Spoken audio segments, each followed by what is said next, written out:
Noches, I am Salma Hayek, and welcome to the Graham Norton Show! Yay!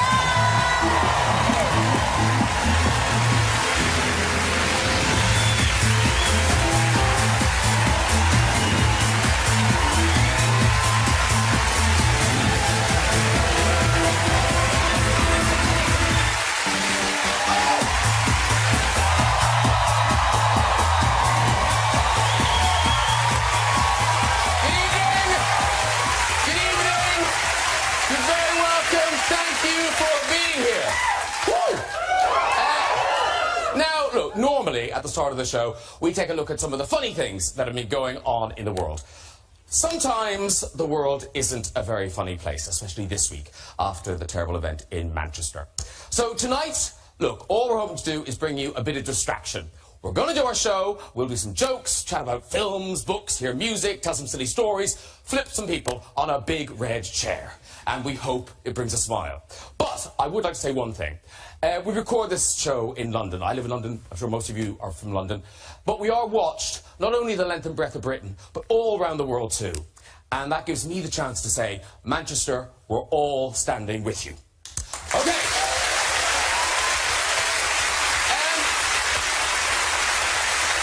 Shall we begin our show? Let's start it. Okay, we'll get some guests. Later we'll be joined by the stars of the new BBC comedy White Gold, Ed Westwick and James Buckley. But first, he was part of the biggest boy band in the world, One Direction, and now he's launching his bid for solo stardom. Please welcome Liam Payne, everybody! That's Liam Payne! Hello, sir! Very nice to see you. Hi! Okay, good to see you. This man is not just the award-winning co-creator of Little Britain and our favourite judge on Britain's Got Talent, he's also one of the country's most successful children's authors. It's David Walliams, everybody!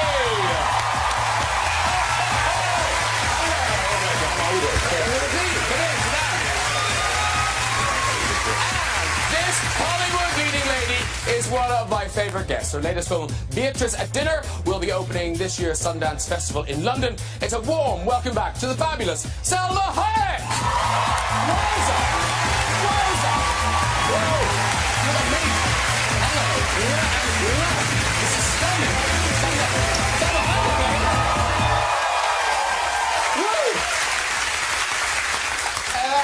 I would describe this couch as something for everyone. That is quite the couch. I like it. Welcome back. Welcome back. Well, all welcome back. Yes. Yes, but of course it's Liam's first time by yourself. Yes. Flying solo. A very different sofa, you can fit on it properly. Yes. On the stool at the end. Yes. on these. And you are singing for us later. Yes. The new single. Yes, strip that down. Well done. That's your job. What's the name again? Strip that down. Strip that down? Strip that down. Oh, strip that Don't down. pretend you know, David. I'm a directioner. I know everything about it. I love a great boy band. Why is that funny? And you're the greatest of all time. Thank you. We worked together at the Royal Variety Performance. Which was a lot of fun. That was great. I played a kind of super fan. Yes. I was dressed... This is a first, Graham, but I was dressed as a woman. There's a first time for everything. And we did a sort of... Was it the last time? No. It really was. And listen, before we do anything else, we must all say a huge congratulations to Liam, a new daddy. You and Cheryl have a baby. How old are you? He is just over 2 months, so he's just nearly 9 weeks. Oh, is that old? Yes. Wow. And you were there at the birth. You were there at the birth, definitely. Yes, I was there at the birth, and it was the most amazing thing. And then I was left with Bear after she gave birth and she fell asleep. And then I'd never changed a nappy before until I met Bear. So I was like, I can do this. So I spent the whole day doing the nappy changing business, and I was getting along with it just fine. It was going great. I hadn't been weed on. We struck a deal early doors, and then at 5 o'clock in the morning, Bear woke up and my missus was like, "Oh yeah, I'll do this one." So I was like, "Cool, yeah, okay." Hand over Bear. It's his first nappy change. She unveils the nappy, he pooed. First time it's happened. And then he starts sprouting off weeing like a mini fly. Like in my head there was music and slow-mo going on and everything. Yeah, it was. I think it was very ironic after she did all the hard work. But I said we struck a deal, Ellie Door, so it was okay. I like that music in slow motion. It was. I think the lights flickered on and off at one point, I swear to God. Is your wife breastfeeding? Yes, she is, yes. Good girl. Yes, she's doing really well. The best you can do for your kid. I was breastfeeding for 14 months and it got complicated. I was very discreet, hiding. But one time, my mom's an opera singer. And one Amazing. time, she's also hypoglycemic. And opera singers are always a bit of a diva-ish, right? So I'm with my mother and another friend who's also breastfeeding, and my husband and some other people. And we're in Ibiza, and my mom starts going, I'm getting the hypoglycemia. I'm getting it. We have to eat right now, right here. So it's an outdoor cafe. There's like many outdoor cafes full of people. Now she sits down, right? And then I have to feed the baby, so nobody's really recognized me yet. And I have this shawl I am covering, really trying to be low-key. And then this poor guy comes with this guitar to try to sing Torna Sorrento in the middle of the cafe. Oh, wow. And my mom, who cannot miss an opportunity to show up. Now they're eating, my friend and I are like this.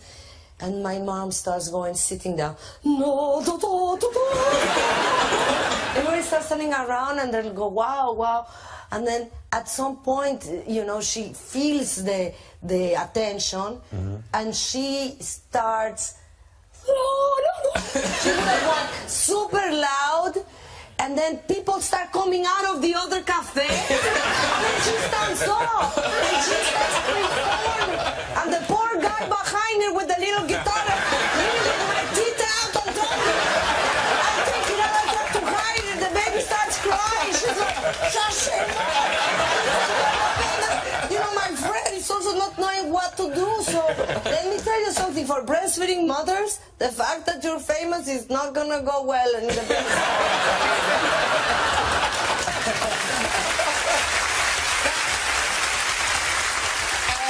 Salma Hayek brings us a great movie. It's called Beatriz at Dinner, and it opens the Sundance Film Festival, which is in London. There are various Sundances. So this one is in London next Thursday. And now, you play Beatriz. How do you describe it? Because it's sort of half a kind of comedy of manners, and yet it also has this quite profound sort of social conscience. Exactly. What do you tell people about it? I tell them to go see it. I tell them to go see it, and because I think it's fantastic. And this is one of those rare occasions where I'm not lying. Oh, I feel you. Because you have like the studio's pushing, you have to say, and you're like, yeah, it's wonderful. You know? And inside you're like, I hope nobody sees this. But this one actually, I think they should go see it. It's different. It's very strong. It makes you think a lot. It makes you laugh. It makes you feel nervous. Yes. Yeah. It makes you uncomfortable. It makes you uncomfortable. I play a holistic healer, and I am invited by force, because they have no other choice, to this dinner of very powerful people. And I talk about fish out of water, and it's like the worst night of my life. I mean, I'm sure you guys have had some really bad dinners, but this really is very bad. We've got a clip from the film. This, appropriately enough, it's sort of self-explanatory, I think. This is just Beatriz at the dinner. At part of the dinner, yeah. And while you were on set, you had a birthday. Yes, I turned 50. No! What? Good, right? Good. And I have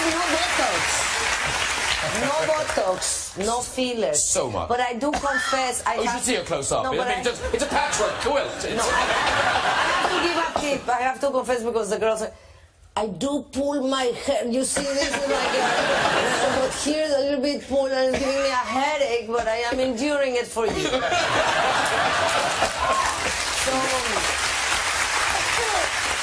you guys cannot do that. You probably could do it in a couple of years. Botox or the hair? No, the pulling. No, but you don't need it. Yeah. Thank you. Yeah. No, it doesn't make me feel good. Thank you. But anyway, they celebrated your birthday. They brought a mariachi band. Very and nice. I was really moved. I came to work because I had to work on my 50th birthday. And but when I arrived, I'm sorry, all unhappy. Oh, I have to work today. And then, of course, I opened the car door, and there's this mariachi, and I cried. And it was amazing. And then they told me that the producer, when Miguel proposed the mariachi, she said, "But is that politically correct? Because she's Mexican to bring a mariachi? Is she gonna think it's racist? Is it?" So she was really nervous. So I made a joke at her and said, "I need to talk to you." I said, "I gotta say, I'm really grateful for the thought of doing something on my birthday. But really? A mariachi? Are we having tacos for lunch?" And she was nearly in tears. I said, "I'm sorry, I find this a little racist," but then I told her it was. David, you get invited to all sorts of things. Were you on holidays when, I think it was Brian Ferry invited you to do? Oh, yeah. Well, I was at a very nice hotel in Turks and Caicos, and Brian Ferry was also staying there, and I knew him a little bit. And Prince was there as well. Wow. This was a few years ago. And, Prince is dead, yeah. You can see the funny side. And Brian said, "Would you like to come over and have dinner with Prince?" I was like, "Well, this is a once-in-a-lifetime opportunity." And so, yes, of course. But that was quite an awkward conversation, because Prince doesn't say much, and Brian Ferry isn't that talkative. So we sort of sat there with nothing much to say, and Prince doesn't ask any questions. He doesn't go, "What do you do?" or "Well, you're my favourite judge on Britain's Got Talent," or anything like that. And there's a magazine there with a picture of Florence and the Machine, and I say, "Oh, do you know, just trying to make conversation, you know, Florence and the Machine," and they both go, "No, I don't know her." I said, "Oh, you know, she just did that brilliant cover of that dance song." And they went, "Well, which dance song?" "You know, that one, you know, You Got the Love." They were, Prince went, I don't know the song." But, you know, that song, you know. "You got the love I need to see you through. Sometimes I feel that I'm singing to Prince and Brian Ferry. The most embarrassing moment of my life. And they're looking at me blankly like I'm mad, like I've made up this song. It was horrible. And when Prince left, it was that amazing sense of relief. You meet someone really, really famous, and it's sort of, you just desperately want it to end. You want to sort of say that you've met them, but you want it to be over. That was horrible, but I mean... I had that with P. Diddy. I went over to say hello to P. Diddy, and Jay-Z was there, and Leonardo DiCaprio was sat at the All right, I think you've dropped enough names. I think people thought Prince and Brian Ferry was good. We don't need to hear about other people who are in the room. Just stick on the people the story's about. So I went over and I thought, I was trying to think who's the easy target in this scenario, who's the one that you go to say the hello, and I'm thinking, I saw him in Get Him to the Greek, I'm going to go over there and say hello to him, so I thought, P. Diddy. So I went out to shake his hand, and I shook his hand, and he just, I was, "Oh, nice to meet you," and he's going, but the longest handshake ever. And I'm like sat there looking in P. Diddy's eyes like, when is this going to end? And then the worst of it happened. The worst of it happened, there was a whole thing with Jay-Z, and I went to lean in to speak to him. But you can't lean in to speak to Jay-Z, you're not allowed to lean in. And his bodyguard just like shoved me like this, and I went flying across the room, and I was like, right, I'm just going to go and sit over here with Eddie Goldman. Thank you, that's enough. Very awkward moment. That is weird that people kind of live like that. It's so absurd. I have to say, Prince, I know that people, that sometimes he was quiet, but I was very good friends with Prince. He was one of my closest. Wow, David. Now. My one dinner is meaningless now. Let me tell you something. He was so funny. He was... Not that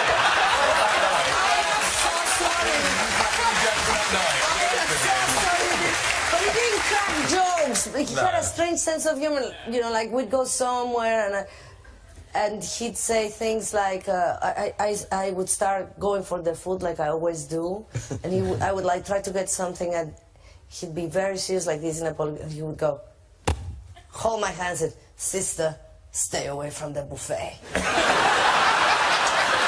good advice. Laugh, because he's right. I'm stealing that. That's fine. Let me tell you something. He was so fun. I'm so sorry you didn't get to meet. Well, I did get That's to that. fine. Yeah, I guess. But when we went, it wasn't a buffet, it was a sit-down dinner. You went to an all-you-can-eat buffet with Prince, but it was actually in quite a smart hotel. But thank you for your contribution.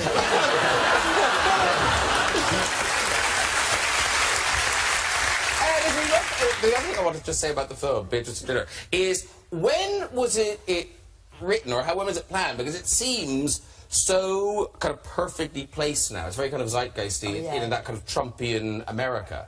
John Lithgow's character is almost a version of Trump. Exactly. And was that all planned? No, the scary part is that there's so many like him. Yes. No, we were thinking about the dentist that killed the lion. Yes. And so it was before Trump. But when we were shooting, he was campaigning. But now, I won't ask you about your political opinions, but we do have a picture that suggests... But you're not going to ask me because you already know. No. Here you are with a lovely piñata. This is the Mexican style, you know? The minute he started talking about the Mexican, 2 days later we were selling piñatas like there's no tomorrow. Somebody brought one to a party at my house. The Mexicans lined up worse than the little kids at Valentina's party. And the tragic thing was that the first person that went on it killed it in 2 seconds because we were hitting it so hard. Nobody else got to hit the piñata. But some people were stepping on it on the floor. Have you met the real Donald Trump? Oh, yeah. What was he like? Strange. It's like, I mean, one thing you gotta give it to him, like, he is what it is. It's not like... Yes, he's not pretending. Pretending. Yes. Yeah, what you see is what you get, unfortunately. Oh, my God. Because David, now, you haven't met him, have you? No, I have not. But you did take the opportunity of dressing up as him. Yeah. Here you are.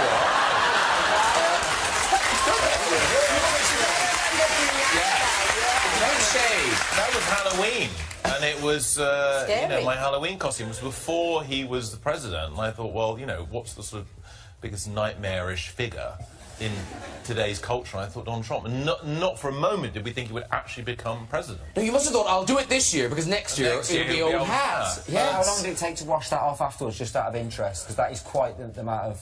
It was 3 or 4 weeks. Well, of course, this week, Donald Trump's been on his first trip abroad as president. So here's some pictures of him. Here he is in Saudi Arabia. Now, oh my God. Now, what's going on there? Well, apparently, it's some sort of peace thing. But it does look like a crystal ball, doesn't it? I see impeachment. I see disgrace. Look at him, he looks like a mystic Trump. It's really scary. Yeah, it's not really doing him any favours at all. He then went to Jerusalem, where he visited the Western Wall, and he placed a note inside. Presumably the note was for the wall builders. Call me, I've got a job.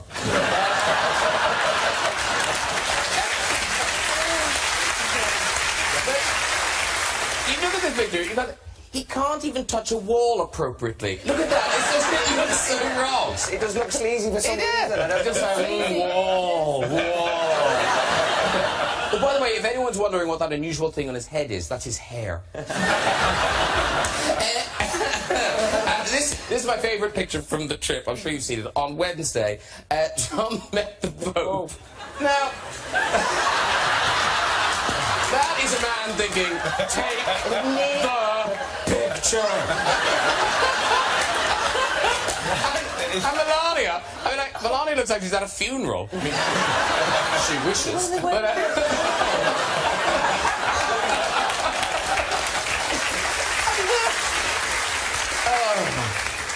Did you see when Trump tried to hold Melania's hand? I When know. they got off the That was plane? awkward, wasn't it? She's like, well, that. Can I get that when I get in for telling the Bellagio story? With the peeing. Yeah. Get off me.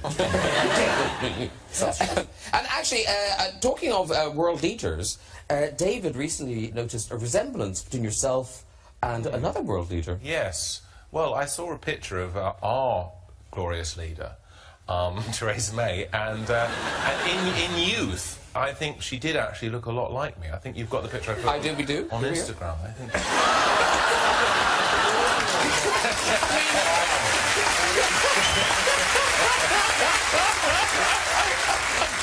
That is shockingly close. It's true, isn't it? It is weird how... I could play her in You a biopic. could. You could. Now, David Walliams. David Walliams has a new book out. It's called The World's Worst Children 2.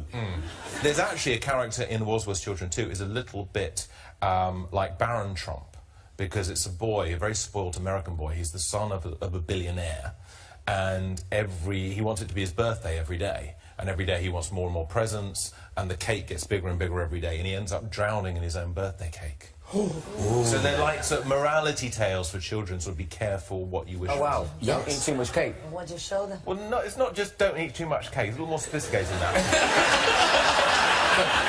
I'm with you. Away from it. That was my takeaway. Eat too much cake. Yeah. I'll read it to you later. I'll give you your bath, which I'm very happy to do.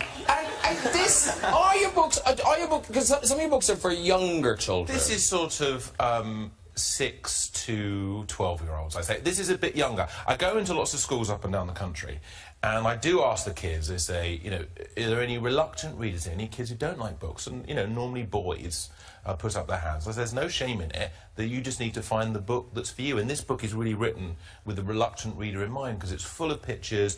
The emphasis is really on humour and surrealism, and, you know, although there is a little bit of a message, like, don't eat too much cake. Yeah. You know, it's meant to just be read for fun. I would like to actually sign one for your I was daughter. actually going to steal that For one. your when daughter. I signed Look, it. here we go. Can I sign I it? saw where he was hiding, and I said, Here we go. There you go. I don't know if And this is the right someone page. told me your daughter's name was Valentina. Valentina. How old is Valentina? 9. Does she read? Yes. Does she read in English or? Valentina, English, French, and Spanish. Oh, so properly. I know. That's I've got a lot to learn, I think. There we So go. do I. $9.99. Thank you.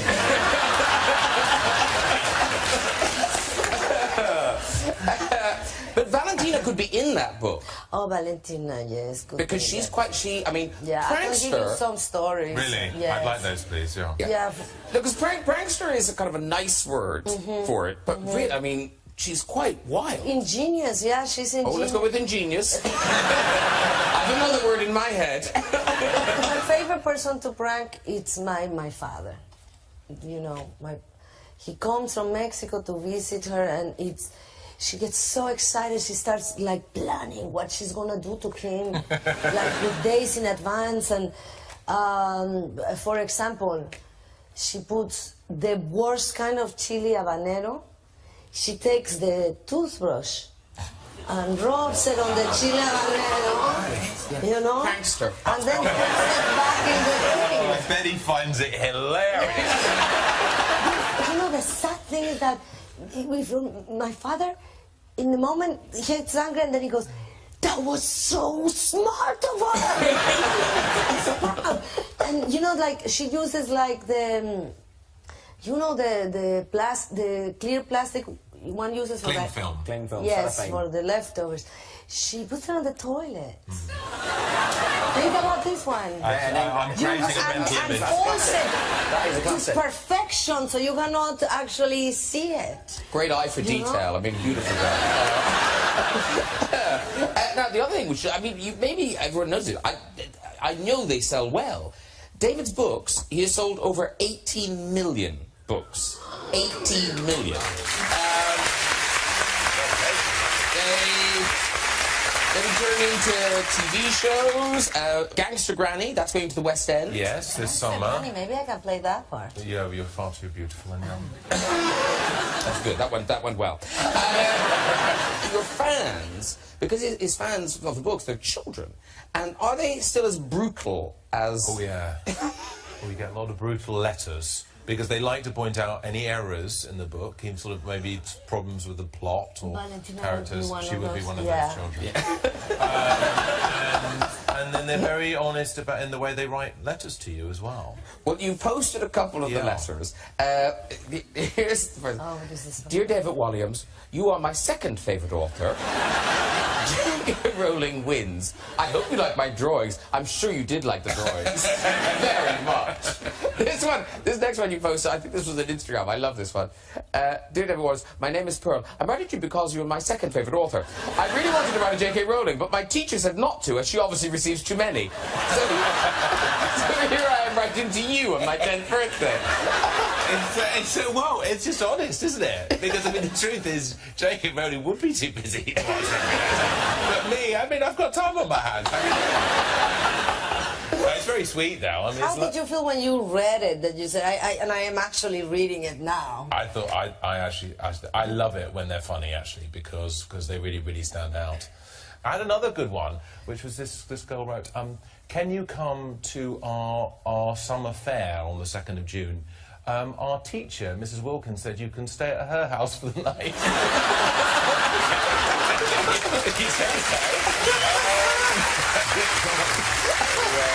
I don't want to put you off anyone on the couch, but there is a very large J.K. Rowling fan on the couch. Liam. You are, though, aren't you? Proper. Yes. No, I do like Harry Potter, yes, I will confess. Yeah. But there's a very dawn gaze happening right in front of me here. No, I think so here's Liam, and I think it's your 22nd birthday. That's a cake. Yes. I'm Cake making of all the Harry Potter books. And you're not to eat too much cake. We learned that from David. Yes, of course. Oh, well done. The important message you can take away from tonight's show. Yeah. But so you got to think, oh, that's kind of a fanny thing to have done. But you've gone a bit further at your home. I can be a bit weird sometimes. Why is that funny? Yes, well, I had, like, a thing, I don't know, I went through a Harry Potter phase. I was watching Harry Potter a lot. Something we watch around the house. Like, why are you looking at me like that? Well, I'm just interested. So I bought one of the cars from their filming. It's in my garden. That's some sort of confessional now. That car. Is it good? Yeah. Is it the original one? No, it's not the original one, but I'd love to say that it was. But I bought it off this guy who goes to, like, conventions and stuff. It's nothing to get into, really. It's close, it's close. And is that something Harry Pottery up there, is it? Yes, that's our Hogwarts sign as well. That's, okay. I mean, really making, like, upping my cool points via, like... And what's that bit? What's that thing over there? That's just a random garden gnome, actually. My God, it's great. You'd love it. Now listen, obviously, I mean, things are great for you right now. You've got the new record, the new baby, and you and Cheryl are together. But what's so odd is, I don't know if you know this thing, that Liam and Cheryl, we saw you meet. You saw us meet. We did, though, didn't we? You did, yeah. Like, you hadn't met before this. Right, this is really... I'm going to be sleeping here tonight now if we go into these. Did you just like to talk about this bit? Oh, no. We do, but can we see the wink? Can we see the wink? You can see the wink, I suppose, yeah. Okay, so this is the first time... Ignore the hair, it was a different year. This is the first time Liam ever met Cheryl. Here they are. Fly me to the moon, let me play among the stars, and let me see what spring is like on Jupiter and Mars. In other words, baby, kiss me. I think you're really cute. Thanks. I think you've got charisma. You know, you give us that little cheeky wink. I think this kid could do fantastic in the show. Yes. Oh, that's amazing, isn't it? It was actually winking at Louis Walsh. I got a real... When I got back to school and they played that, obviously, as you naturally laughed along as well, I got a real ribbon for winking at Cheryl. They were like, you winter, what do you think you're doing, whatever. You know, some of my best friends giving me stick about it. Yeah, they do. And then come to my 23rd birthday party, and here we are together, and my friends are just mute in the corner. Why are we here? Where's the food? Yeah, they wouldn't. Like, I've never seen my friends so quiet. So I winked at all of them. I didn't really. But I should have. And now we've got a baby bear. So it all makes perfect sense. That's how... You notice how they keep promoting all your competitions? Harry Potter, The X Factor. I have noticed that, Yes. yeah. But you know, but you are, well, now, are you friends with Simon Cowell or not? Yes. You are? Yes. But you as do much as he can be friends with anybody. A deeply strange man. But you do annoy each other a lot. Oh, we're very competitive with each other. Yeah. We're like sort of competitive brothers who sort of love and hate each other. And he winds me up all the time when we're making the show. Like, he'll say something like, David, have you got your phone out? And I'll say, yeah. He goes, have a look to see if Alicia's ever done any lingerie shoots. Why? Because David, you just need to do it for me. Thank you. I'll pay you a lot of money to look up if Alicia's done it. I look it up. I look it up and find some pictures of her, you know, looking sexy. Go, Alicia, David's looking a picture of you. Stop me now. All the time. But then I get my own back. I say, because I know he loves animals. I like Hitler loved animals. And I know he loves animals, and I say to him, I've got a lovely, lovely picture of my dog Bert. Would you like to see it? And then I show him a rather unusual picture of Bert. I think you've sent us the picture. This is the picture of Bert. Now,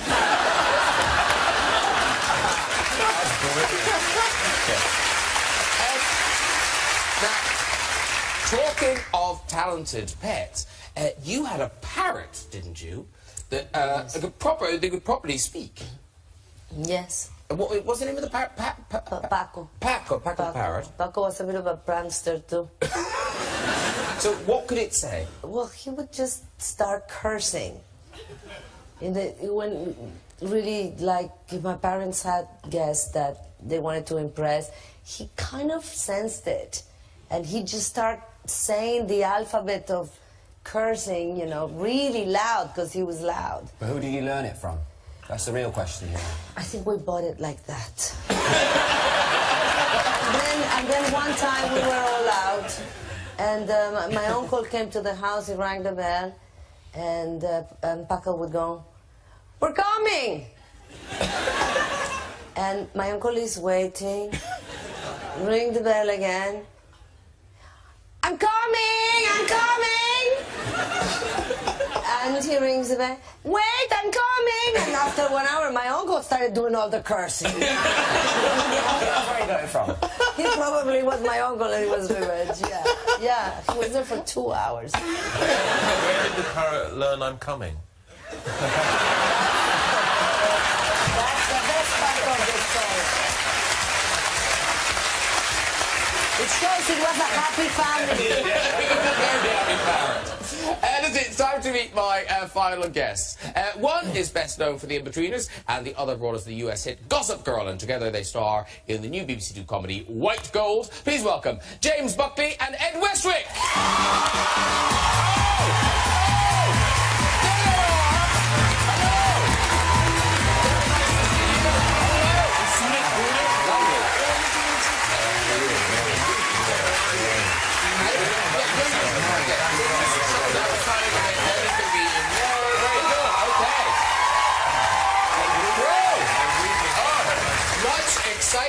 Much excitement.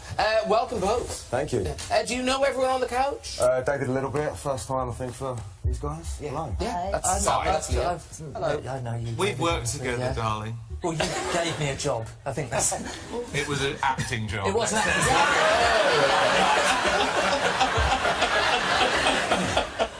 Well, I was acting.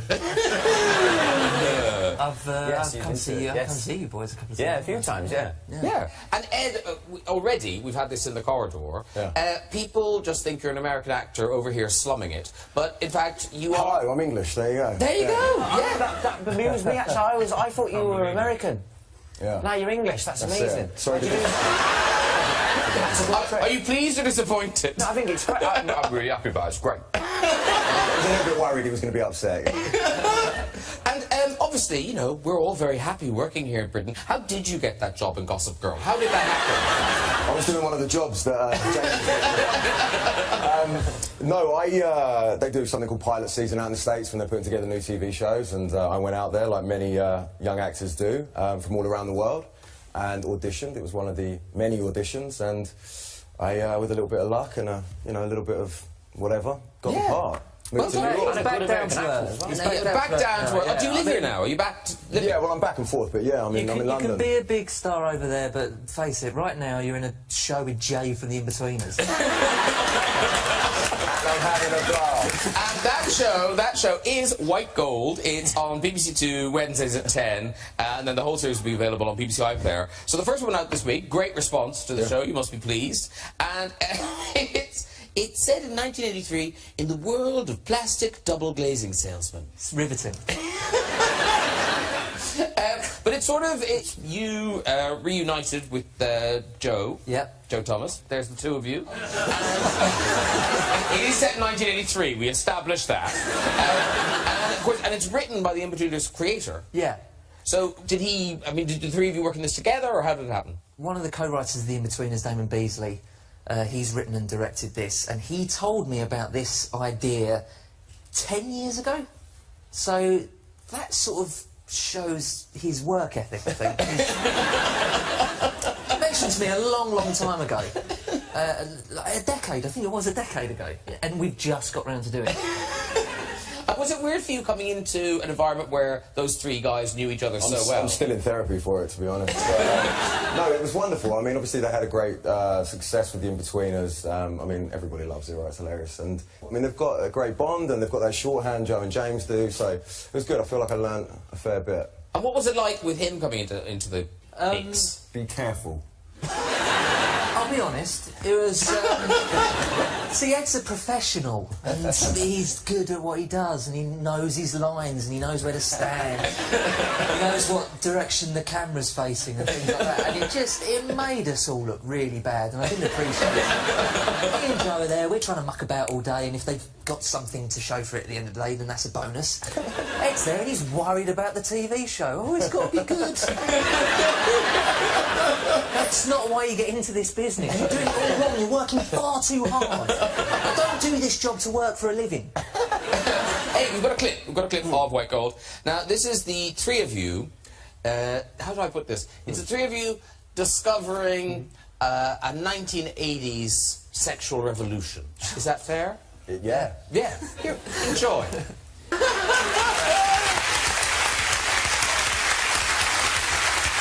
It's out there. There's a bit after that where it gets worse. It sounds like an action scene. That's really good. No, it gets... Honestly, that scene really gets very funny. Yeah. Very quickly. Often when people are coming on the show, you know, a lot of celebrities, they have Twitter accounts. So you just kind of... You might check their Twitter feed, just see what they've been up to, in case it might provoke a question. And we checked James's. Yeah, I don't use Twitter responsibly. No, you really don't. I forget that people follow me on Twitter. This is what you tweeted just a few days ago. Oh, God. Yeah. I actually shit myself over the weekend in front of my wife, my kids, my parents. I still wonder why I have difficulty making friends. Is that true? Absolutely true. Absolutely true. My parents were there, my sister was there, her boyfriend was there. I've only met him a handful of times. And, yeah, right, what it was was... Explain yourself. I was working, at the time, I was working on another TV show. Sorry, I've been cheating. But there was, I have to go away during the week. And what was great was I got to come home at the weekends, but for my boys, I've got two little boys, 3 and 5. And the Sunday came and I'd had to leave that night to go to work for the next day. And my eldest son got really upset. He was like, "Oh, you're going already?" And I was going, oh, sorry, mate. I thought, then I felt like I had a fart. And I thought, this will cheer him up. He'll love this. I said, listen, I've got to go, but come and give me a big squeeze. Come and give me a big hug. And I was going to do that thing where they give me a big squeeze and I'm going to go, oh, you've squeezed me too hard. I thought that would be a great way to leave him. To cheer him up. He took a little bit longer to come to me to give me the cuddle, and I was losing the fart a little bit. And he's small, so I was bent down, I was in a position... just pushed a bit too hard. Because we were all having a dinner because I was leaving to go to work. Because there were so many people there, I just had to say, I've shit myself. I've got to go to the emergency shower. But it happens, okay? And I don't mind talking about it. It's about time someone came out and spoke about it. This is the sort of thing that I'd like to talk with Piers Morgan about. These are the issues. It's such a taboo subject. I hate to say this, but Liam Payne, follow that. Yes, it's time for you. It's time to give us that world exclusive. Don't overreach yourself. So, if you want to go over and get ready, you've got dancers and all sorts. So performing his solo single, Strip That Down, it is Liam Payne!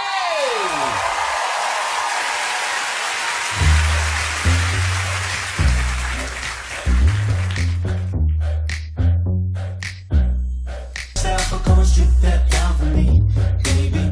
There's a lot of people in the crowd, but only you can dance to me. So put your hands on my body, spin that round for me, yeah. You know I love it when the music stops, but come on, strip that down for me. Yeah, yeah, yeah, yeah. Yeah, yeah, yeah, yeah. Come on, strip that down for me. Yeah, yeah, yeah, yeah. Don't say nothing, just strip that down for me. Yeah, yeah, yeah, yeah. All I want, girl, if you strip that down for me. Yeah, yeah, yeah, yeah. You're the one, girl, come on, strip that down for me. Yeah, yeah, yeah, yeah. Well done! Woo! Liam Payne, hey! Great job coming back to this. And well done to the dancers as well. Great dancers, David. Well done. Congratulations. Come on out. Better see you again. Good, right? Wow! Wow! That feel good? Yeah, it's nice to be back on stage again. Thank you so much. That was universally beautiful. Thank you. It's been a very different experience for me coming out of it, because I've never done any of that dancing stuff. We call it movement, so as not to scare me. But yeah, I enjoy it. It's good fun. No, great performance, and yeah, congratulations. Thank you. Well done. And presumably that new single now is that an album to come? Yeah, I've been making an album on my way for a year now, so I've got a lot of different singles and stuff to come out yet, so... But you'll drop something at some point. I'll drop... I do hope so. Just be careful you don't push too hard. Don't do that. Don't do that. Right, that's nearly it. But before we go, just time for a visit to the big red chair. Who's there? Hello. How you doing? I'm very well, thanks for asking. And what's your name? Matt. Matt. Yeah. Matt. Are you, by any chance, from New Zealand? Yeah. Yes, I thought so. Off you go with your story, Mitt. I was a few years ago, me and my cousin were on the way to the rugby sevens in Wellington, and we were dressed as bananas. We decided to stop. Guys, just need to stop you 1 second. Sorry, Salma. They were going to see the rugby, and they were both dressed as bananas. I did hear that part. Okay, yes. You thought you didn't understand. They were drinking bananas. They were dressed as bananas. They were dressed as bananas, obviously. Sorry, Mitt. Then we decided to stop on the side of a hill for a piss. It all went reasonably well, and then Chris's need to piss pretty quickly turned into the need to shit. So he crouched down. That all went okay. It only went downhill when he decided to stand up, slipped over, quite ironically in a banana costume, rolled down the hill, knocked himself out on a tree. I ran down the hill to try and save him, slipped over in what he'd just done. Both ended up down the bottom of the hill covered in all sorts, and ended up in hospital with his brother there waiting for us. Me and him got kicked out of the hospital because we thought we'd take it into our own hands to fix him because the doctors were taking too long. So we got kicked out, went back to town, had a good night, and about 3 hours later we see Chris walking down the high street in his hospital gown, discharged himself.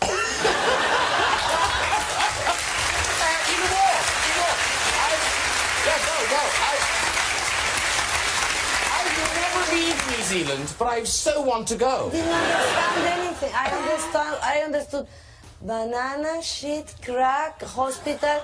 It was too long. You said it was too long. That's all I understand.